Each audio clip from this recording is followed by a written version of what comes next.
Jazzcast Pros. Well, hello, everybody. This is the Stir 716, and this is no other than your special co-host, Mrs. T, aka The Spark. And I have with me, of course, my other co-host, the cool cousin Kim and the dog. We love the dog, Miss Tasha.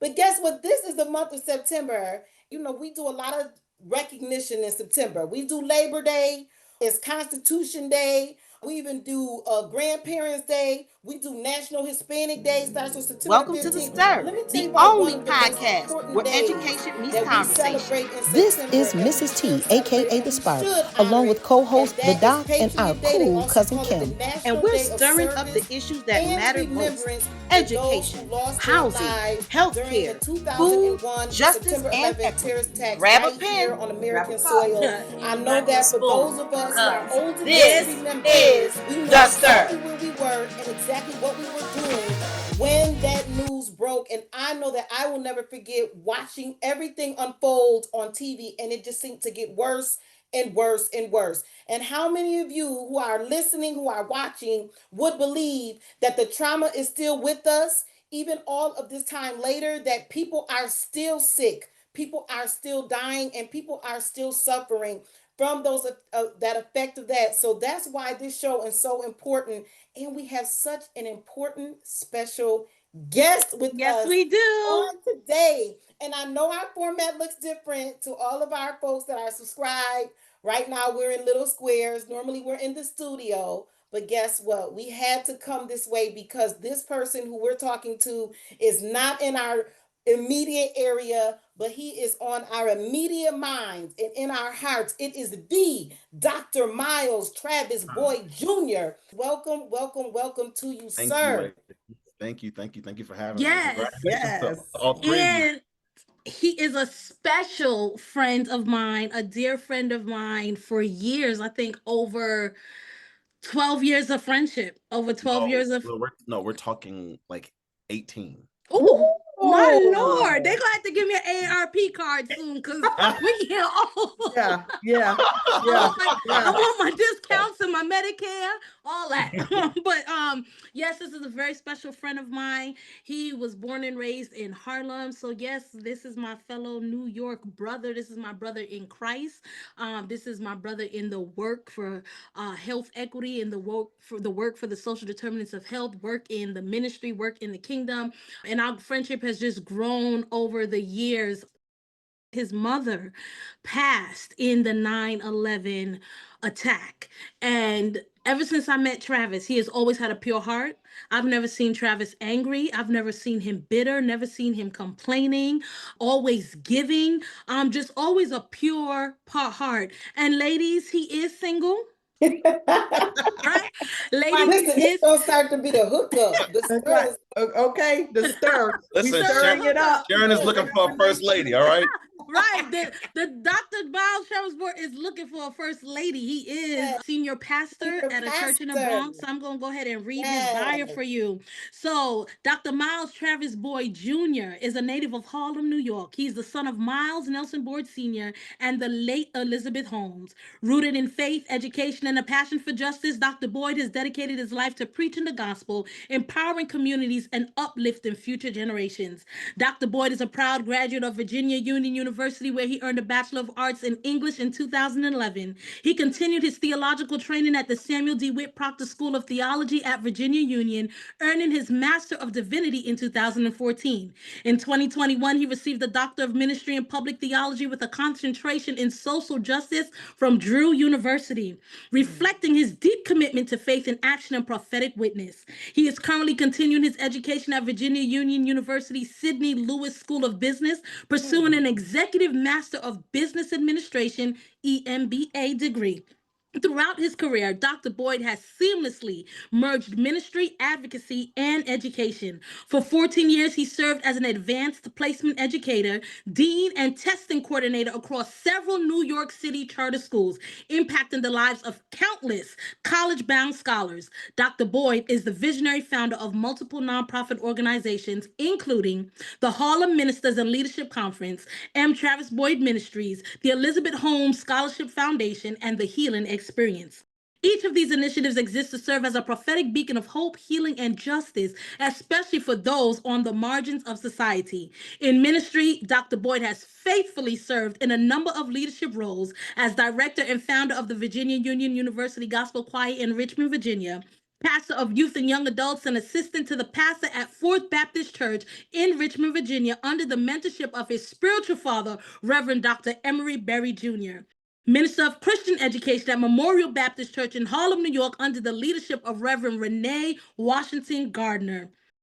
Dr. Boyd was licensed to preach on November 10th, 2013. So he is licensed, y'all. He ain't wayward. And ordained into the gospel ministry on April 30th in 2017.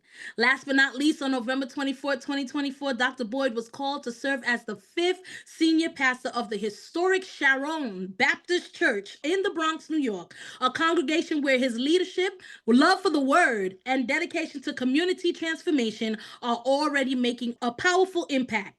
Dr. Boyd is also a proud member of the Inglewood Teaneck Alumni Chapter of Kappa Alpha Psi Fraternity Incorporated, where he continues to uphold the fraternity's legacy of achievement in every field of human endeavor and serves as the chapter's chaplain. He lives by the words of Psalm 34:1. I will bless the Lord at all times, and his praise shall continually be in my mouth. The scripture captures the spirit of worship, service, and perseverance that continues to define his life in ministry. And how befitting that he lives by Psalm 34:1. Because as I explained, from the time I met Travis, he has always had a spirit of gratitude. He has always blessed the Lord, always had a praise on his tongue. And he's always been able to walk with the elite, but have a common touch because he is the godson of the Reverend Al Sharpton. So yes, Travis, welcome. Thank you for your yes and talk to us, brother. Listen, you might want to go get licensed to preach the way you over here reading this bio. Right, the bio. Somebody gonna get saved on this show. Introduction. No, ladies, thank you so much for having me. It is an honor, a privilege just to be here, to just share with you. I've heard so many great things about this podcast and what you're doing. I'm just excited to where you all are going. There's this scripture that says, eyes have not seen, ears have not heard, neither has it entered the heart. The great things God has in store for you. And I'm just excited because I have not seen it. We have not seen it. We have not heard it, but we know that God's going to do some great things. So I'm just excited. And I appreciate the opportunity of just being here. So thank you. Amen. Thank you. So, and I think that your bio truly is a testament of resilience. I know sometimes people go through things, even as children, and we carry such heavy burdens with us, even into our adulthood when things happen to us. For those of us who have had a traumatic event at a young age, and I know you'll talk a little bit more about September 11th and your mom and kind of like what you were going through, but how did you? I mean, Kim just listed things, I mean, that people can only dream of doing in a lifetime. You have done it. You're still a young man. How did you what was it that brought you through, and was that perseverance? And we know it was your faith in God. What does that intrinsic thing sound like, look like, and feel like for those of us who are stuck because we had something happen to us? I can't say that I had to figure this out along that journey. I think it's something that I knew before the journey happened. One thing about my mother, she kept me in private school, and this wasn't a regular private school. I've been in a private Christian school my entire life. So church was literally the foundation. My faith was literally the foundation as to why I guess I'm so resilient, or what we call resilience. I want to say that between my church family and just having a really good sounding board, a really good village, I think it's when my mom passed, I figured out what it meant to have this thing that we call having a good village, or it takes a village to raise a child, right? Yes. It really did. It took a village of people to really raise me, to cultivate me. Now, listen, I wasn't like the best kid in the world, I had my issues, just the growing pains of a teenager, but everyone was patient with me. And I think that's what it is that we have to learn how to be patient, especially with kids, right? As a former educator, 14 years, out of the 14 years, it took me about 4 or 5 years to figure out that the struggle wasn't the kids, the struggle was me, because I wasn't being patient with the kids.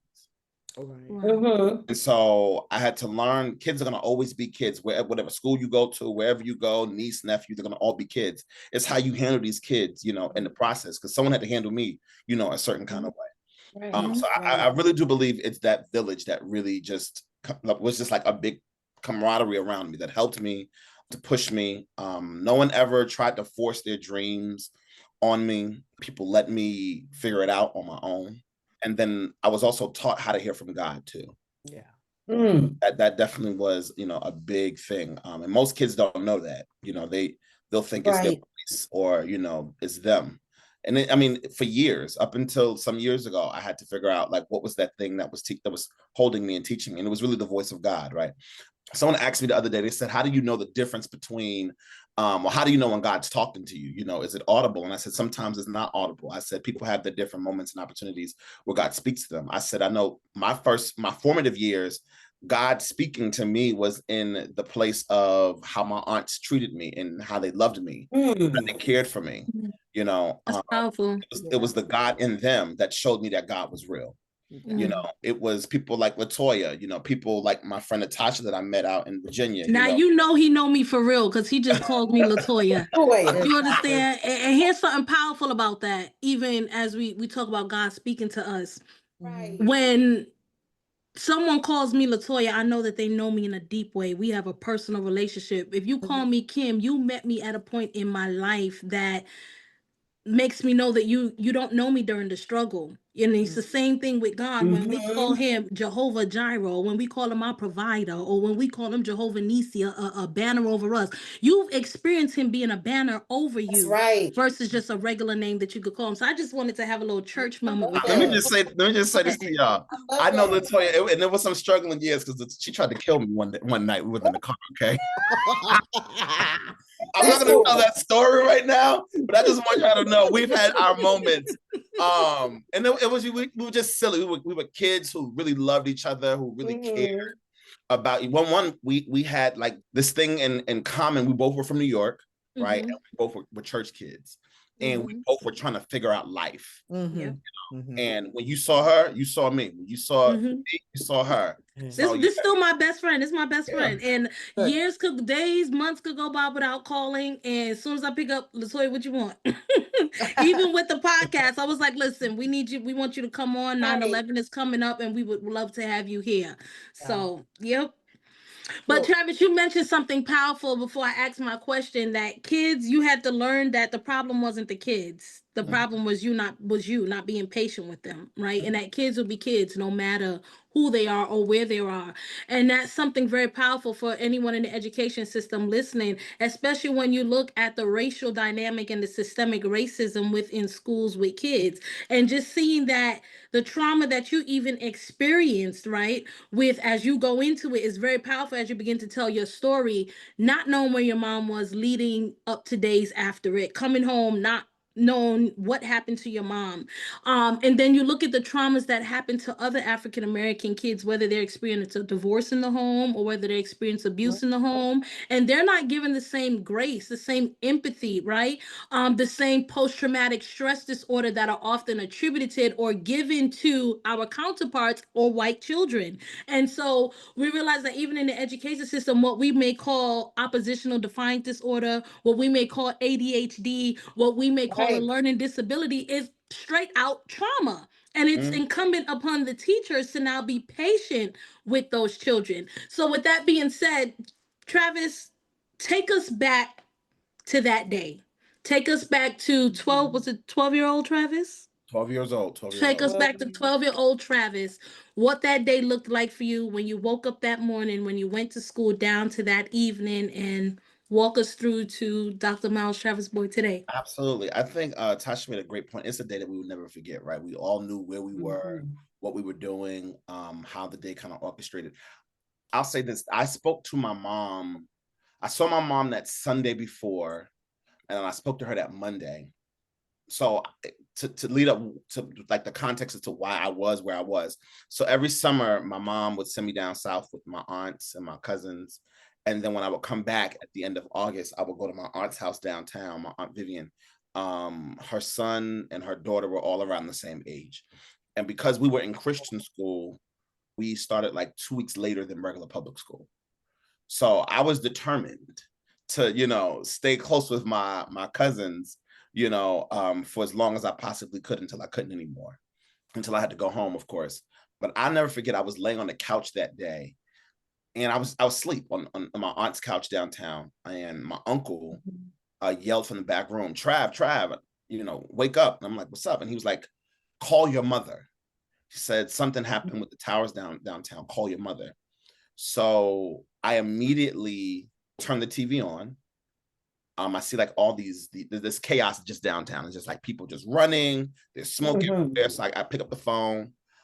I never forget the number. It was 212-724-2478, right? And the reason why I knew this number so well, because I was always calling my mother, right? So I called the numbers, lines were busy. I kept calling.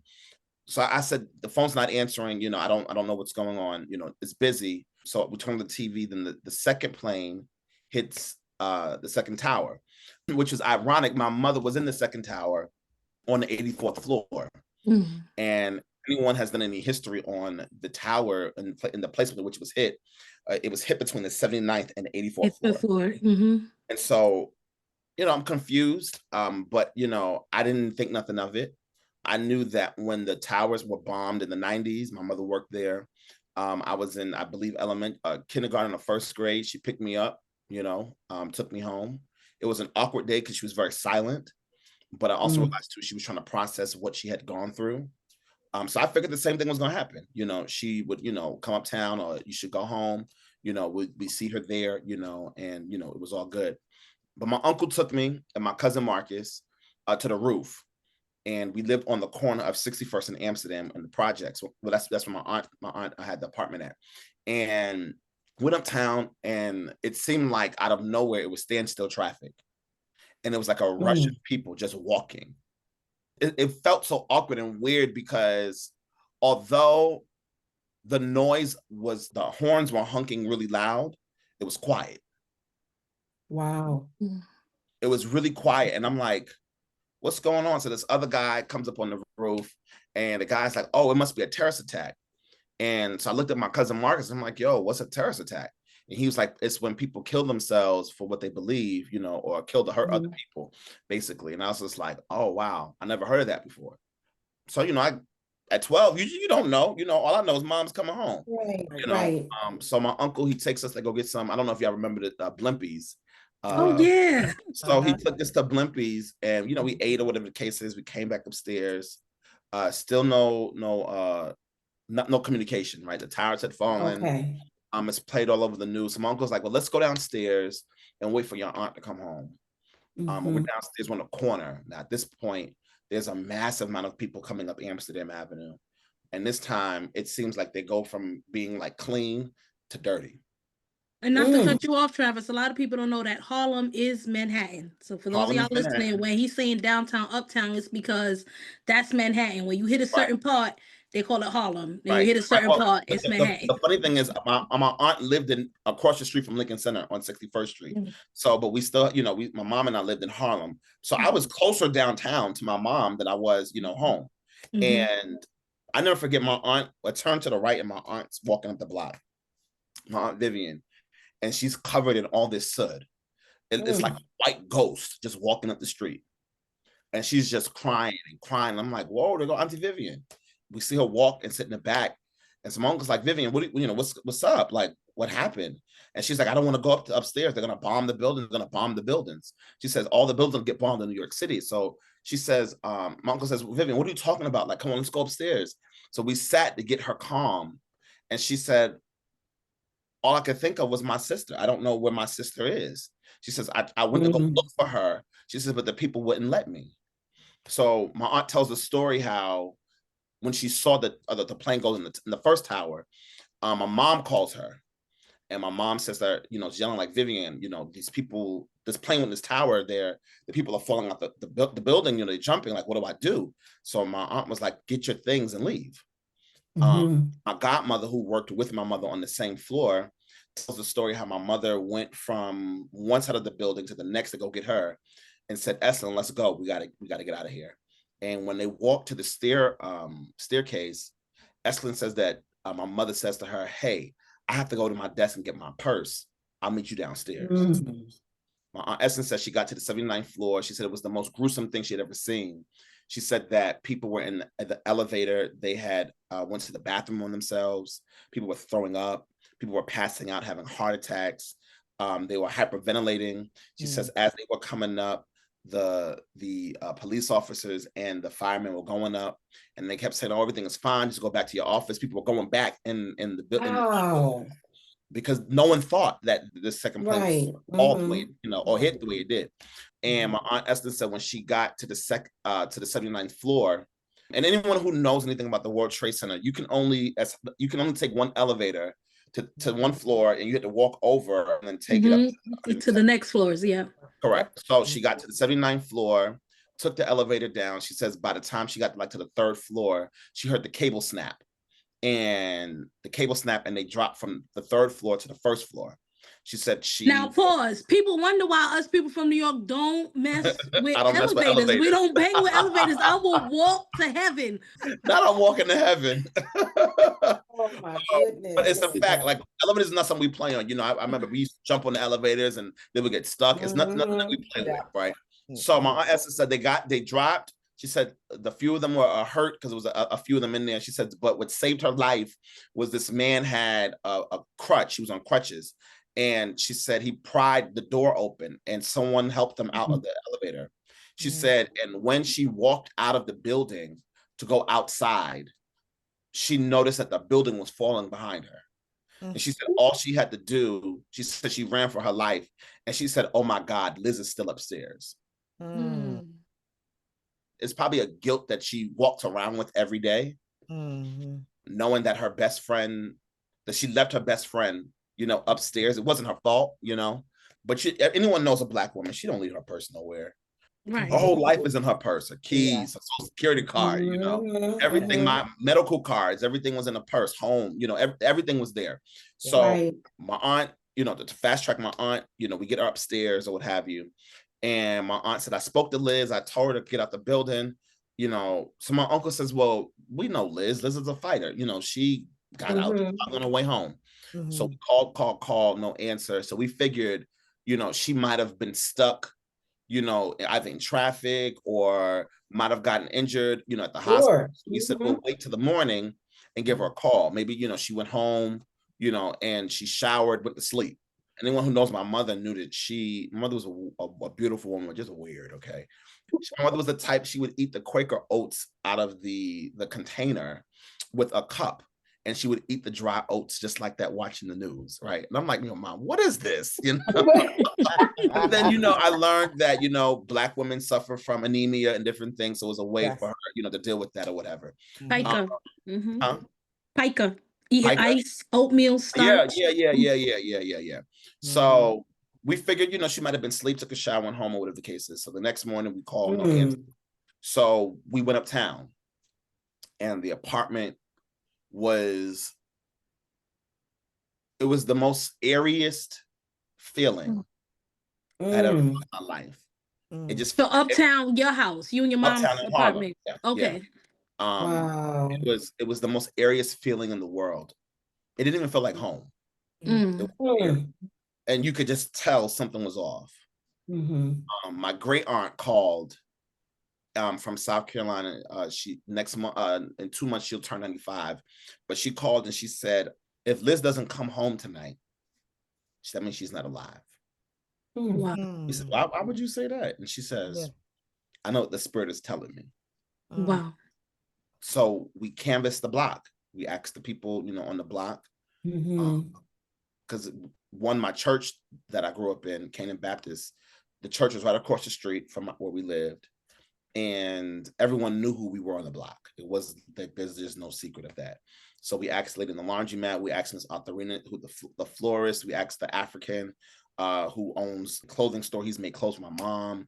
And everyone said, yeah, we saw her yesterday morning. She had this on. It was like, I guess, a green dress, whatever the case is. But that we haven't seen it. So from those little details from people, we then created a poster with a picture on it. And, said, this is what she looks like. She has a scar here. I think that's when it kind of got real But as a kid, I was holding on to hope. Yeah. I didn't think that my mother was dead. And as a single mother, as the only child, Wow. there's this thing with us Black boys where our mothers are like our heroes. She's Superwoman. She can't, nothing happened to her. She's invincible. And that's what I thought in my head. Like, my mother was invincible. My mother was stern. And it's probably why I got straight A's all through school or whatever the case was. But she was the type of mother that would make me sit at the kitchen table and read every single night for an hour. I couldn't do homework in my room. I had to do homework at the table. And not just read, but I had to read out loud to her. So it was like there was a standard that was here, right? And now the standard is disrupted. This broken. And I have such mixed emotions because when we get back downtown to my aunt's house, the entire night of September 11th and nights after September 11th, I sat in front of the TV and watched them replay it and replay it. I watched them pull people out of trouble thinking that it was my mother or hoping that it was my mother. My godmother, Kathy Sharpton, said to my aunt, she says, I think while you guys are in search for Liz, I think Travis should come to Brooklyn and stay with us. Now, let me backtrack just a little bit. The very next day after September 11th, we all were uptown at my mom's house. My dad comes. I hadn't seen my dad in a while. And I don't know if my dad knew how to be a father to me because his father was never really a father to him, right? And these are things that I had to learn as I got into my 30s about our parents and trauma, right? And why they respond the way they do, right? And not being able to hold them accountable for the tools and resources that they never had or were never taught to have, right? And I think we would do so much better as adults with our trauma if we would stop blaming them for what they did not know. Right. That's good. So, it's a reality. Yeah, it's a reality. And so I saw him when I was like, hey, Dad, what's up? He was like, I think it's just best. I was sitting there talking to your aunts that you should stay with them. This is your comfort zone. You're around them all the time. And, we'll just, figure it out from there. So I went from trauma from September 11th with my mom to September 14th to my dad now filing custody for me, full custody for me after telling me. Wow. So you think he did that? Well, they didn't announce yet, and we'll get into that later. Well, no one knew he would get about money. No, no one knew nothing about money, right? Okay. Because in our heads, we were still hopeful that she was here, she was alive. Yeah, and the victim compensation fund didn't come until. That didn't come to like way after. Conversations of that didn't come like till a year later, whatever the case is. It was just like, what do you mean? Like it's cool, but whatever. I was in Brooklyn. I ended up going to Brooklyn with Reverend Sharpton and my godmother.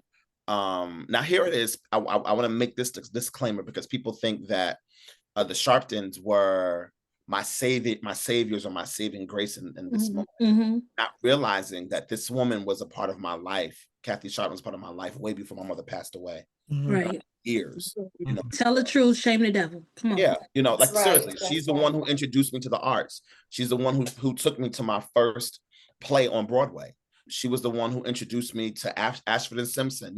She brought me around these people. She's always been the most amazing woman I've ever met because she shares her platform with people, and it doesn't become selfish for herself, right? And I think that's why I get part of my giving is really from her because she exposed me to so much, and she gave so much. So I stay with her every day.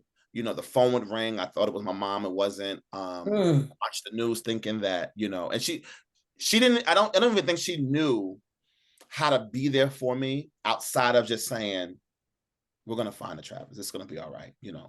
Right.